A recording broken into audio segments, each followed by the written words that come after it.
ಹರಿಹರ ಪಂಚಮಸಾಲಿ ಪೀಠದ ಜಟಾಪಟಿ ಸದ್ಯಕ್ಕೆ ನಿಲ್ಲೋ ಹಾಗೆ ಕಾಣ್ತಿಲ್ಲ. ಉಚ್ಚಾಟನೆಯ ಕಾಳಗ ತಣ್ಣಗಾದ ಹೊತ್ತಲ್ಲೇ ಲೆಕ್ಕದ ಲಡಾಯಿ ಶುರುವಾಗಿದೆ. ಅನುದಾನದ ಲೆಕ್ಕದ ವಿಷಯಕ್ಕೆ ದೊಡ್ಡ ಹಂಗಾಮವೇ ನಡೆದೋಗಿದೆ.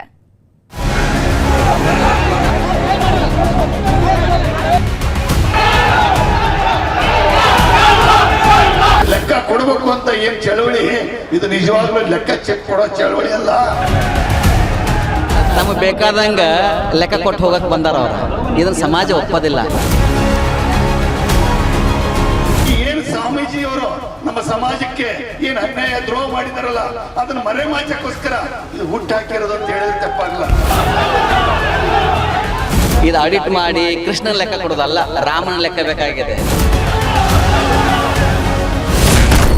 ಹರಿಹರ ಪೀಠದಲ್ಲಿ ಅನುದಾನ ದಂಗಲ್, ವಚನಾನಂದ ಶ್ರೀ ವರ್ಸಸ್ ಟ್ರಸ್ಟಿಗಳ ಲೆಕ್ಕದ ಲಡಾಯಿ. ದಾವಣಗೆರೆಯ ಹರಿಹರ ಪಂಚಮಸಾಲಿ ಮಠ ಅಂದ್ರೆ ತುಂಬಾನೇ ಫೇಮಸ್. 16 ವರ್ಷಗಳ ಇತಿಹಾಸವಿರೋ ಈ ಸ್ಥಳದಲ್ಲೀಗ ಬೇಡದ ವಿಷಯಗಳು ಧಗಧಗಿಸ್ತಿವೆ. ಆರೋಪ ಪ್ರತ್ಯಾರೋಪಗಳ ಸುಳಿ ಹರಿಹರ ಪಂಚಮಸಾಲಿ ಮಠವನ್ನ ಸುತ್ತಿಕೊಳ್ಳುತ್ತಿವೆ. ವಚನಾನಂದ ಶ್ರೀಗಳನ್ನ ಉಚ್ಚಾಟನೆ ಮಾಡಿದ್ದು, ಅಲ್ಲಿಂದಲೇ ವಿವಾದದ ಕಿಡಿ ಹೊತ್ಕೊಂಡಿದ್ದು. ಶ್ರೀಗಳನ್ನ ಪಟ್ಟದಿಂದ ಕೆಳಗಿಳಿಸುತ್ತಿದ್ದಂತೆ ಅನುದಾನದ ದಂಗಲ್ ಶುರುವಾಗಿದೆ. ಭಕ್ತರು ಮತ್ತು ಟ್ರಸ್ಟಿಗಳ ನಡುವೆ ಲೆಕ್ಕ ಕೊಡಿ ಅಭಿಯಾನ ಜೋರಾಗ್ತಿರೋ ಹೊತ್ತಲ್ಲೇ ಇವತ್ತು ದೊಡ್ಡ ಹಂಗಾಮವೇ ನಡೆದೋಗಿದೆ. ಟ್ರಸ್ಟಿಗಳು ಕೊಟ್ಟ ಲೆಕ್ಕಕ್ಕೆ ಶ್ರೀಗಳು ನಿಗಿನಿಗಿ ಕೆಂಡ ಕಾರಿದ್ದಾರೆ.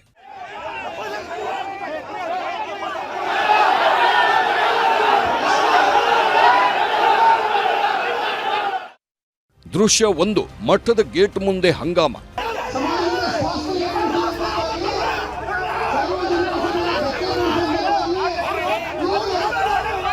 ಸರ್ಕಾರ ನೀಡಿದ್ದ 20 ಕೋಟಿ ಅನುದಾನ ಏನಾಯಿತು, ಎಲ್ಲಿ ಹೋಯ್ತು ಅನ್ನೋದು ಶ್ರೀಗಳು ಹಾಗೂ ಭಕ್ತರ ಪ್ರಶ್ನೆ.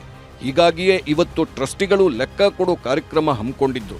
ಆದರೆ ಟ್ರಸ್ಟಿಗಳ ಲೆಕ್ಕಕ್ಕೆ ಸ್ವಾಮೀಜಿ ಪರ ಭಕ್ತರು ಸಿಡಿದೆದ್ದಿದ್ರು. ಮಠದ ಗೇಟ್ಗೆ ಬಂದು ಟ್ರಸ್ಟಿಗಳನ್ನ ತಡೆದು ಆಕ್ರೋಶ ವ್ಯಕ್ತಪಡಿಸಿದ್ದಾರೆ. ದೃಶ್ಯ 2, ಶ್ರೀ ಉಮಾಪತಿ ಮುಖಾಮುಖಿ.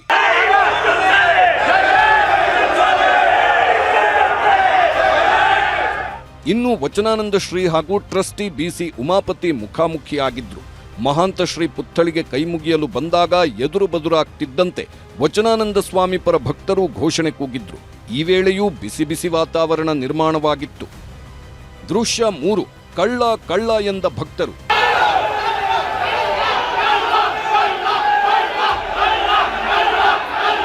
ಮಠದ ಹಂಗಾಮ ಇಷ್ಟಕ್ಕೆ ನಿಲ್ಲಲಿಲ್ಲ. ಶ್ರೀಗಳ ಪರ ಭಕ್ತರು ಉಮಾಪತಿಯನ್ನ ನೋಡಿ ಕಳ್ಳ ಕಳ್ಳ ಅಂತ ಕೂಗಿದ್ರು. ಈ ವೇಳೆಯೂ ದೊಡ್ಡ ಹಂಗಾಮ ಸೃಷ್ಟಿಯಾಗಿತ್ತು. ದೃಶ್ಯ 4, ಟ್ರಸ್ಟಿಗಳಿಗೆ ನಿರ್ಬಂಧ.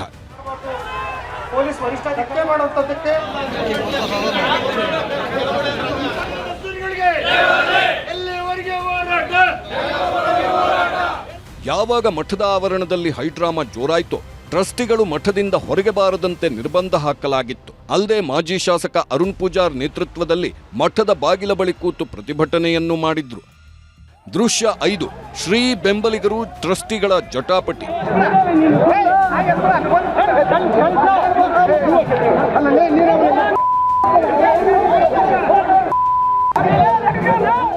ಮಠದ ಅಂಗಳದಲ್ಲಿ ರಣಾಂಗಣವೇ ಸೃಷ್ಟಿಯಾಗಿತ್ತು. ಶ್ರೀಗಳ ಬೆಂಬಲಿಗರು ಹಾಗೂ ಟ್ರಸ್ಟಿಗಳ ಜಟಾಪಟಿ ಜೋರಾಗ್ತಿದ್ದಂತೆ ಯುವ ಘಟಕದ ವಿಜಯನಗರ ಜಿಲ್ಲಾ ಸಂಘಟನಾ ಕಾರ್ಯದರ್ಶಿ ಮೇಲೆ ಹಲ್ಲೆಗೆ ಮುಂದಾಗಿದ್ರು. ಇಷ್ಟು ದಿನ ಬರೆದವರು ಈಗ ಲೆಕ್ಕ ಕೇಳೋಕ್ ಬಂದಿದ್ದೀರಾ ಅಂತ ಆಕ್ರೋಶ ಹೊರಹಾಕಿದ್ರು. ದೃಶ್ಯ 6, ಶ್ರೀಗಳ ವಿಷಯಕ್ಕೆ ವಾಗ್ಯುದ್ಧ. ಒಂದು ಕಡೆ ಶ್ರೀಗಳ ಭಕ್ತರು, ಇನ್ನೊಂದು ಕಡೆ ಟ್ರಸ್ಟಿಗಳು. ಸ್ವಾಮೀಜಿ ಮಠ ಬಿಡಲ್ಲ ಅಂತ ಕೆಲ ಭಕ್ತರು ಸಿಡಿದೆದ್ದಿದ್ದು, ಟ್ರಸ್ಟಿಗಳೇ ಹೊರ ಹೋಗಲಿ ಅಂತ ಪಟ್ಟು ಹಿಡಿದ್ರು. ಈ ವೇಳೆ ವಾಕ್ಸಮರ ಶುರುವಾಗ್ತಿದ್ದಂತೆ ವಚನಾನಂದ ಸ್ವಾಮೀಜಿ ಮಠದ ಆವರಣದಲ್ಲೇ ಕೂತ್ರು. ದೃಶ್ಯ 7, ಚಪ್ಪಲಿ ಶೂ ಎಸೆತ.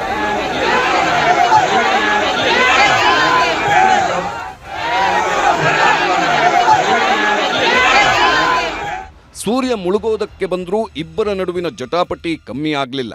ಇದರ ಮಧ್ಯೆಯೇ ಭಾಷಣ ಶುರು ಮಾಡಿದ ಪಂಚಮಸಾಲಿ ಮುಖಂಡ ಸಿಡಿ ಹಾವೇರಿ ಎಲ್ಲ ಸಮಾಜ ಒಗ್ಗೂಡಿ ವಚನಾನಂದ ಶ್ರೀ ಹೊರಹಾಕುವ ಕೆಲಸ ಮಾಡಿ ಅಂತಿದ್ದಂತೆ ಶ್ರೀಗಳ ಪರ ಭಕ್ತರು ಕೆರಳಿದ್ದಾರೆ. ವೇದಿಕೆ ಮೇಲೆ ಚಪ್ಪಲಿ ತೋರಿಸಿ ಕಲ್ಲು ತೂರಿ ಆಕ್ರೋಶ ವ್ಯಕ್ತಪಡಿಸಿದ್ರು. 20 ಕೋಟಿ ಅನುದಾನ ದುರ್ಬಳಕೆ ಆಗಿದೆ ಅನ್ನೋ ಆರೋಪ ಧಗಧಗಿಸುತ್ತಿದೆ. ಹೀಗಾಗಿ ಪಂಚಮಸಾಲಿ ಜಗದ್ಗುರು ಟ್ರಸ್ಟಿಗಳು 2008ರಿಂದ 2026ರವರೆಗಿನ ಲೆಕ್ಕ ಕೊಟ್ಟರು. ನಮ್ಮ ಒಂದು ಏನು ಸಮಾಜಕ್ಕೆ ಸರ್ಕಾರದಿಂದ ಮತ್ತು ಭಕ್ತರಿಂದ, ಸಮಾಜ ಬಾಂಧವರಿಂದ ಮತ್ತು ದಾಸೋಹ ನಿಧಿ ಇಡ್ಲಿಕ್ಕೋಸ್ಕರ ಮಾಡಿದ ಒಟ್ಟು ಅಮೌಂಟು ನಮ್ಮಲ್ಲಿ ಸಂದಾಯವಾಗಿರೋದು 27,61,57,518 ರೂಪಾಯಿ ಜಮಾ ಆಗಿದೆ. ಇದು ಯಾರ್ಯಾರು ಕೊಟ್ಟಿದ್ದಾರೆ, ಯಾವ್ಯಾವ ಕೊಟ್ಟಿದ್ದಾರೆ, ಪ್ರತಿಯೊಂದು ಲೆಕ್ಕವನ್ನು ತಮ್ಮ ಮುಂದಿಡಲು ಸಂತೋಷದಿಂದ ವ್ಯಕ್ತಪಡಿಸ್ತಾ ಇದ್ದೀನಿ. ಟ್ರಸ್ಟಿಗಳು ಏನೇ ಲೆಕ್ಕ ಕೊಟ್ಟರು ವಚನಾನಂದ ಶ್ರೀಗಳು ಮಾತ್ರ ಇದನ್ನ ಒಪ್ಪೋದಕ್ಕೆ ರೆಡಿ ಇಲ್ಲ. ಸರ್ಕಾರದ 12 ಕೋಟಿ ಏನಾಯ್ತು, ಕೃಷ್ಣನ್ ಲೆಕ್ಕ ಅಲ್ಲ ರಾಮನ್ ಲೆಕ್ಕ ಬೇಕು ಅಂತ ಕಿಡಿಕಾರಿದ್ರು. ಲೆಕ್ಕ ಕೊಡಬೇಕಾದ್ರೆ ಇದು ಆಡಿಟ್ ಮಾಡಿ ಕೃಷ್ಣನ ಲೆಕ್ಕ ಕೊಡೋದಲ್ಲ, ರಾಮನ ಲೆಕ್ಕ ಬೇಕಾಗಿದೆ. ಭಕ್ತರು ದವಸ ಕೊಟ್ಟಾರೆ, ಧಾನ್ಯ ಕೊಟ್ಟಾರೆ, ಬೆಳ್ಳಿ ಕೊಟ್ಟಾರೆ, ಬಂಗಾರ ಕೊಟ್ಟಾರೆ, ಮರಳು ಕೊಟ್ಟಾರೆ, ಅಕ್ಕಿ ಕೊಟ್ಟಾರೆ, ಜೋಳ ಕೊಟ್ಟಾರೆ, ಅದೆಲ್ಲದರ ಲೆಕ್ಕ ಕೊಡ್ಬೇಕಲ್ವಾ? ತರಾತುರ್ಲಿ ಬಂದು ತಾವು ಮೊಸರು ತಿಂದು 200 ವರ್ಷಕ್ಕೆ ಹೊಂಟಿದ್ರು ಅವರು.